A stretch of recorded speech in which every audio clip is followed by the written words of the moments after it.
Update tayo guys sa ating manukan, no? Yan. So, hindi na natin gano'ng masikaso. Ito, 12:30, magpapatoka pa lang tayo, no? Tara. So, unang patokan natin dito, Rhode Island Red at saka yung mga item natin, no? Yan. So, may nagpa-reserve naman na nito. So, ito, kasama na yan. Yung kulay red na yan, yan yung gagawin natin free. Kasama yan doon sa pina-reserve, no? Tsaka dito sa kabila. Ayan. Lalaki na rin, no? Rhode Island Red at saka cross ng Rhode Island Red. So ito, cross ng binabae at saka yung darag natin, no? Ayan. Testing lang to kung anong kulay na kalalabasan na.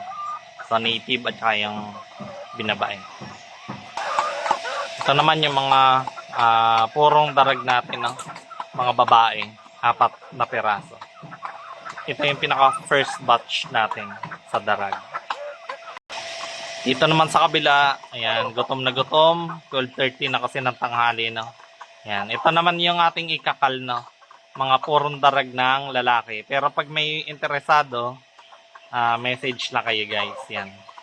So may babae tayo at may lalaki. Tapos dito, mga pure Brahma naman natin. Yan.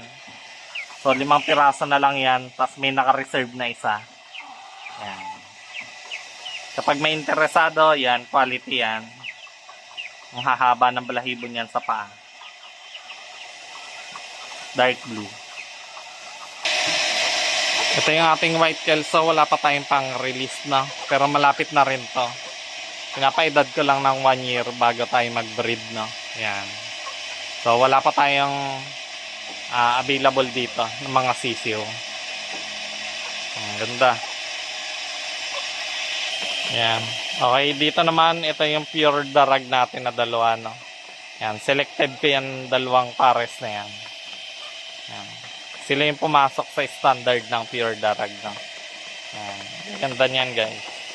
So, 2 lang yung ating napili sa out of 10 breeder, no? Tapos kinal na natin yung mga iba na hindi natin napili, no? Ito naman yung first batch na selection natin, no? Ng breeder.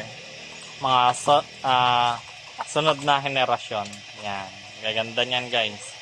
Mapapansin nyo, no? Oh, kulungan natin, sira-sira na.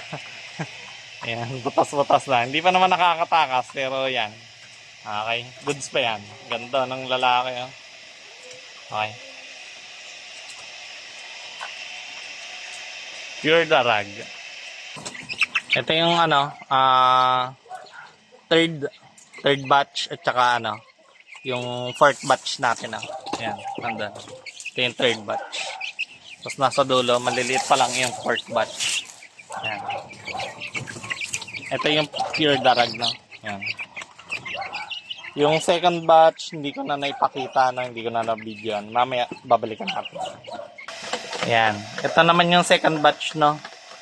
At saka yung kasama nila yung Rhode Island Red. Kaedad din nila yan. Yan. Ito naman yung mga pure darag natin na second batch.